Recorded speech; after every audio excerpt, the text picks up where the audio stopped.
to do a presentation briefly about history of NAPON and what we do, what are our interests.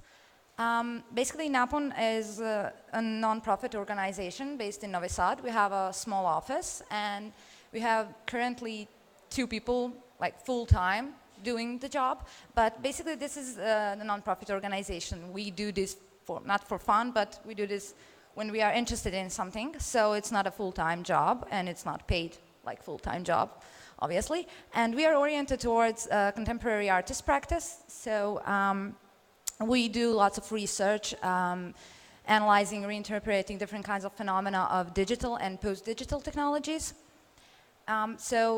We like to research new media art, electronics, also technological impact on society, culture, and also in later projects, environment. How do technology impact the environment and ecology? So I'm just going to go through a few of our projects, and you will see from these projects that basically methodology of our work is organizing lots of exhibitions, conferences, educational workshops.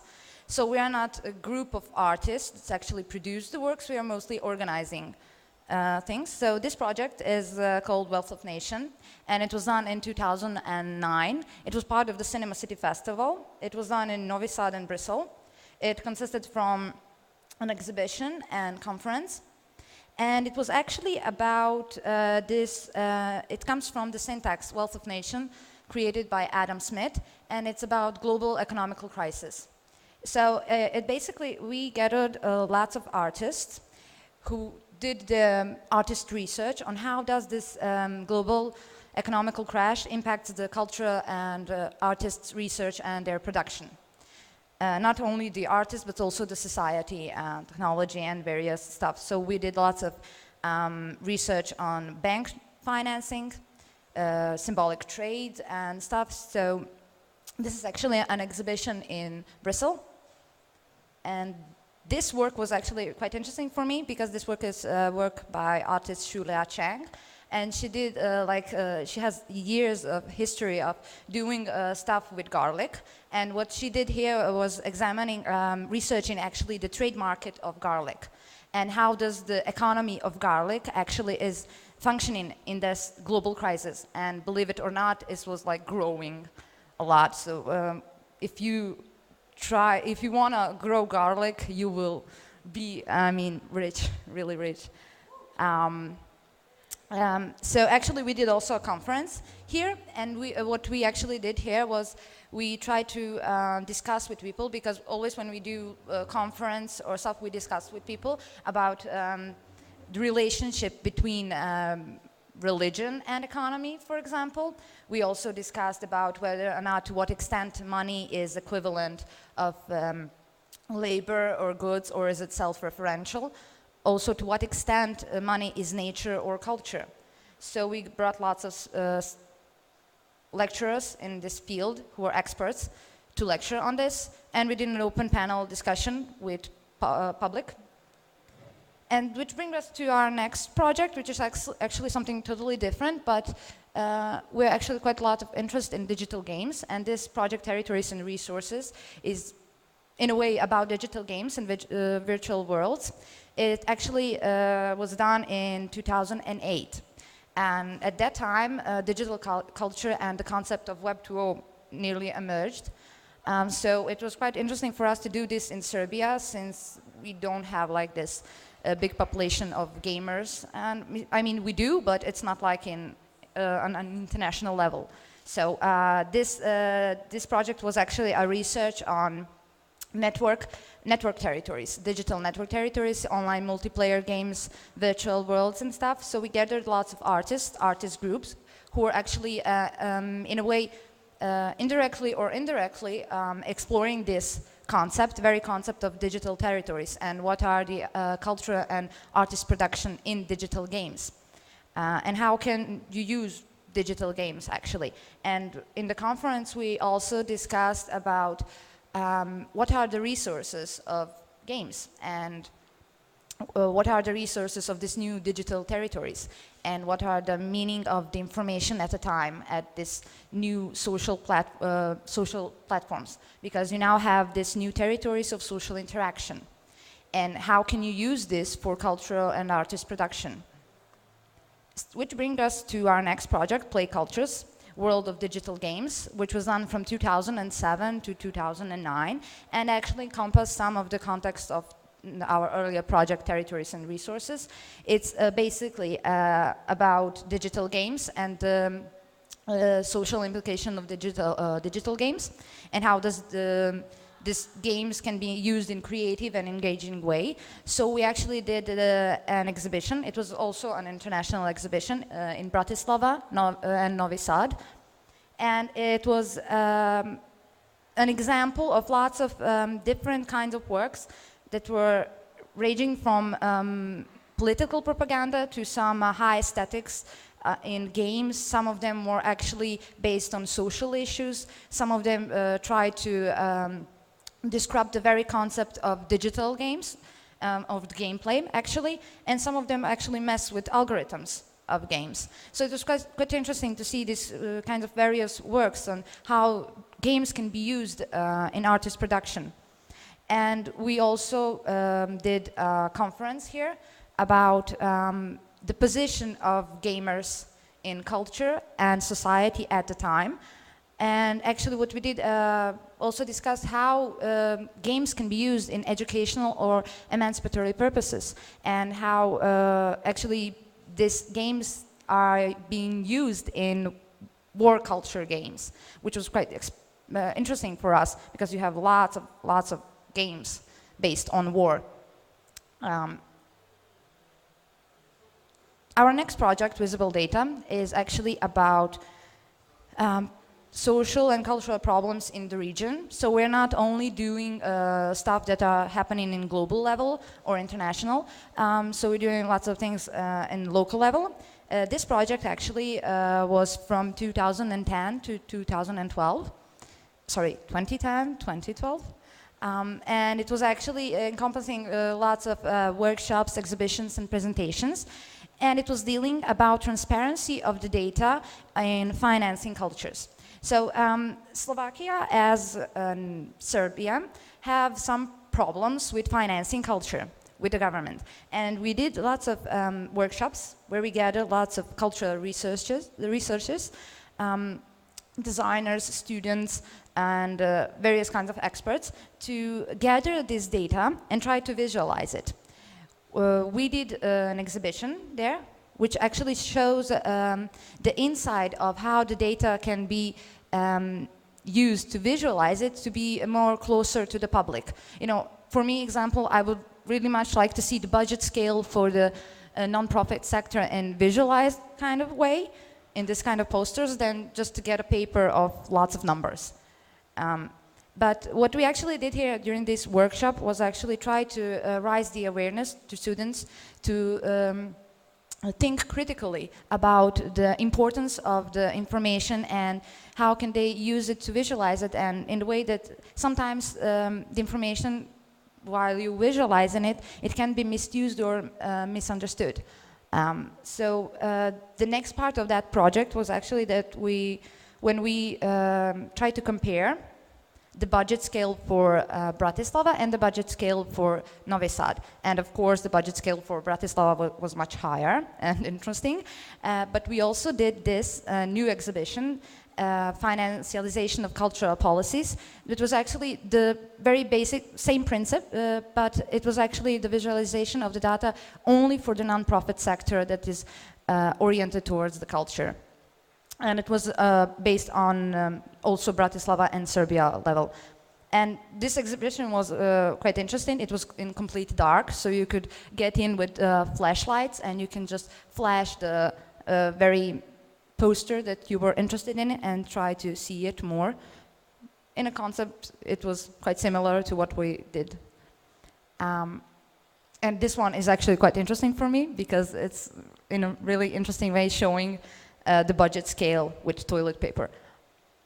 We did also an open discussion where we invited people from the government to discuss this problem And of course, they did lots of promises, positive promises, but none of that happened. So we're actually still having some problems with them, but we're dealing with it. And all of this actually brings us to our project that started in 2011. It was autonomy, called Autonomy, and actually that very concept we are still researching, and we are still interested in researching in many different kind of fields. This very project was the beginning point where we started researching the very concept of autonomy in machine intelligence and mass production of autonomous robots. So basically what we are interested in to research the global and the local level of machine intelligence and the autonomy. So we did an exhibition that showed the various autonomous robots and hardware and software models that at the time appeared on the market in a form of prototype that are functional or as a part of mass production. And we were interested actually to show the current level of development of autonomous robots in civilian and military use. But we actually moved on from that to our current project, Techno-Ecologies, where we started to think differently. Most of our projects are actually based on technologies and researching at the moment robotics and autonomous system, and we were actually interested in how does the technology impact the nature, the very environment itself. And especially because now we are living this technological age where you are completely interwoven with all these technological ecologies. I mean, you can not consider the technology as something that is completely strange or, you know, unfamiliar. It's there. I mean, every one of you is addicted to Facebook or internet or cannot imagine a life without mobile phones or something. Someone doesn't, okay, I'm not, but there are, most of the people are. So actually this project is mostly about that, whether or not technology can be considered as part of nature itself. So this project came from this global issue of climate, social and cultural crisis, where we try to, with our partners, International Problems, RICHT from Riga, Latvia, Baltan Laboratories from Netherlands, Ars Longa from France, and Finnish Society BioArt from Finland. We all started this renewable network that is currently expanding, and basically this project is about bringing this platform in Western Balkans and Serbia and trying to expand it more. At this platform we are actually trying to gather lots of artists, researchers, sociologists, theoreticals, environmental activists that are interested in this concept of techno-ecologies that is actually coming from the very concept of Felix Guattari techno-ecologies, which is not only technology and ecology. It's actually going beyond and everything. It's going to social interactions. It's going on any level that you can imagine, actually, basically. So at this moment, during this project, all of our partners are actually mostly focused on ecology and environment.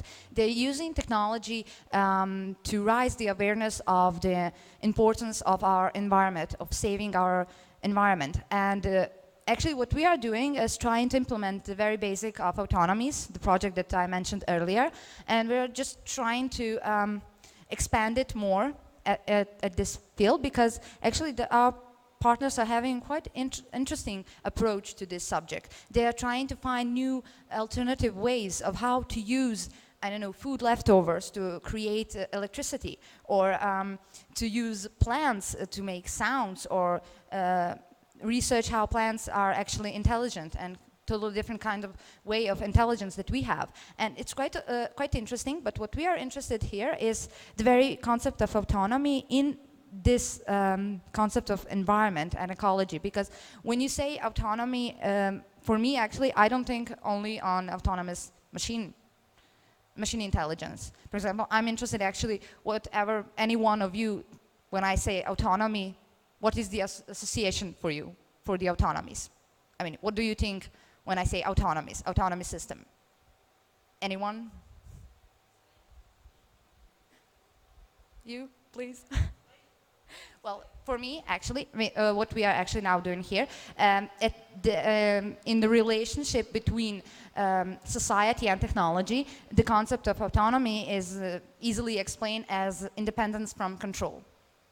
But, for example, how do you explain the concept of autonomy in relationship between human interaction and environment? And that's what we are interested now to research, and that's what we are doing at this project. Actually, we're still wanting to do that. So we basically did a few of events. So this event actually is Autonomies, Co-Production of Society and Technology. And we were interested here, how do society and technology products a reality? Actually, we did this 4-day event where we did lots of presentations, lectures, and also film screenings.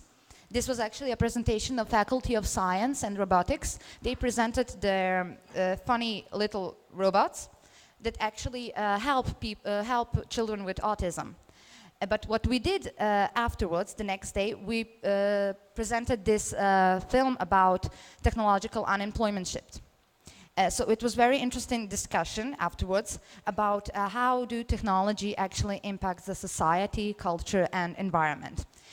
You are now living the technological age where technology is developing so fast. You have robots that are producing mass production products. So you have efficiency in this industry, but you also have technological unemployment shift. So those are like two sides of technology of it. So we are actually interested in how do artists or scientists or environmental activists think of this very idea. So we did also brought this other event. We brought Michelle Bowmans to lecture on peer-to-peer concept. I don't know if any of you know what peer-to-peer is. I assume that you do. It's actually peer-to-peer. It's okay. The easiest ways to explain is, for example, file sharing. You don't have this centralized network where you're sharing things from one computer. You have like all bunch of computers, and you're gathering the data from all of them. So you're not creating any fuzz in the network. But it's not only that. It's quite a large scale of it. So actually, what he lectured was about alternative economies and methods of how can economy be oriented towards the common good. So we discussed about it. We discussed about crowdfundings, peer-to-peer finances, and currency like Bitcoin and stuff. It was interesting for us because we also did, like I mentioned, Wealth of Nation project, which was also about the economy and finances. And this was interesting because this was, in a way, example of alternative economies and alternative methods in economy and financing. And what we are actually now going is go back to the very basic concept of autonomies. And what we are now doing is also developing this concept through the workshop. And the workshop will be actually a bit different. We will try to bring these practices from our partners from Baltic region. As I mentioned, they are mostly oriented towards ecology and environment, and they do lots of still interesting stuff. And most of this technological project is based on renewable and sustainable energy. And how can we make this, rise this awareness of future sustainable development. And what we want to do is actually bring some of our partners to present some of their work and actually engage with lots of our students, international and local students, to present a new way of creative, alternative way making electricity from food leftovers and stuff. So it's interesting because in some new way you are actually dealing with quite big problem, that man is currently dealing with. So autonomy. This will be actually discussed more on the conference that will be held in November, and on exhibition that we just closed the open call for the exhibition of the works. And we were actually interested in how do anyone, not only artists, thinks of this concept. As I ask all of you, what do you think of the concept of autonomy? And that's what we are interested to see at this exhibition. How do anyone else, designers, artists, or scientists, think of this? And we got lots of interesting, actually, works. Some of them are not really based on autonomy, but in a way they do. And what I'm actually going to do now is to ask some of you, how do you think of this concept of autonomy in this machine intelligence?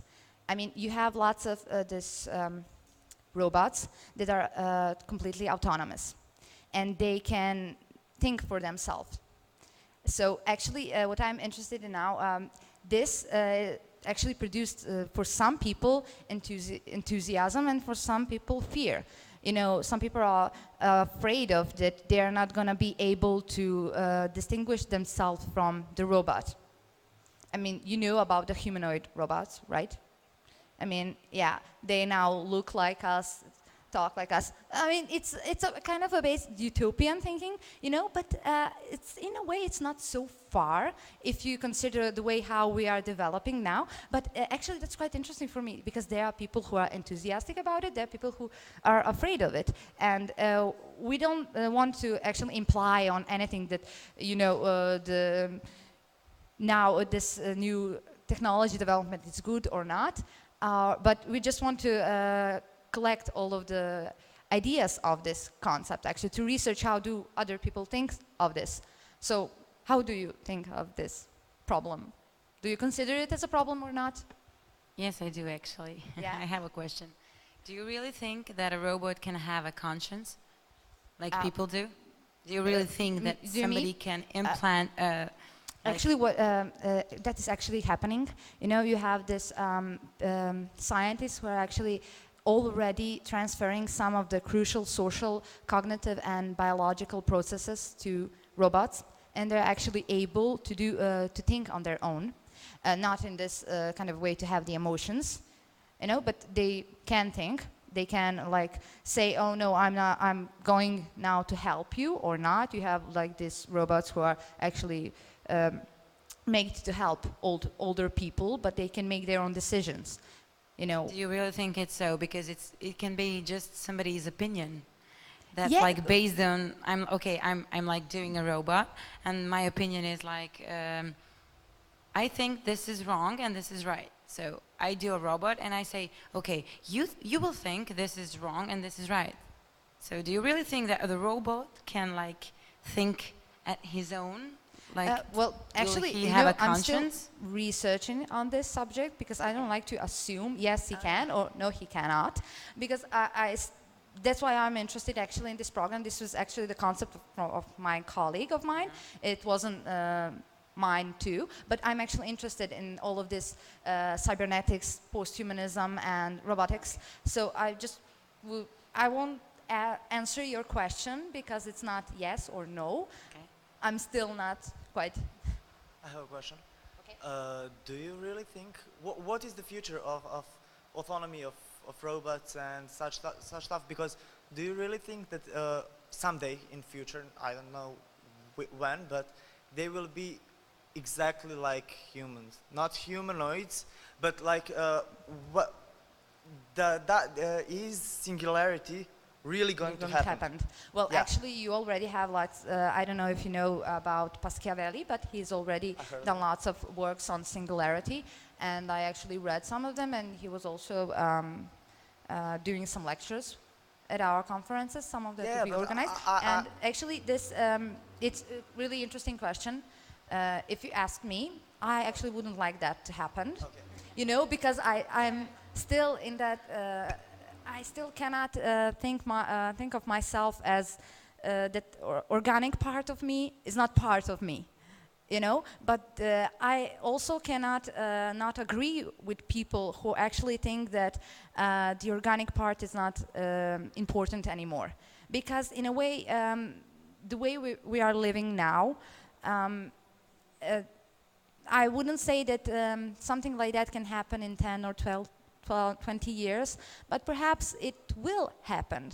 You know, I'm not saying it will, but we are actually doing some things. We are making steps towards it. Whether or not it will happen or not, I'm not sure. So I'm just making this an open discussion. We are, as I said, we don't want to imply, yes, it will happen or not. We are interested to research how do other people think of it.